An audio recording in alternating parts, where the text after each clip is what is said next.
खबर शामिल करते हैं मुल्तान से। मुल्तान MDA ने गैर कानूनी हाउसिंग स्कीमों के खिलाफ क्रैकडाउन का आगाज कर दिया।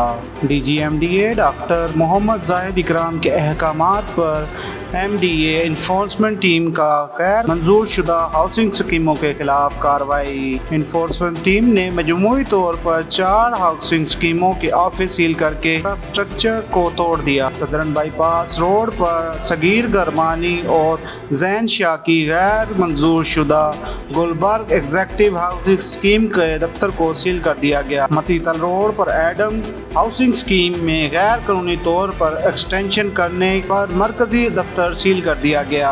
खानेवाल रोड पर मौजा करपालपुर काजम खर की अलखैर के नाम से गैर कानूनी हाउसिंग स्कीम का दफ्तर भी सील कर दिया गया। मौजा समेजाबाद में डॉक्टर खालिद की बगैर नाम के हाउसिंग सोसाइटी का रोड नेटवर्क और सीवरेज सिस्टम नाकारा बना दिया गया।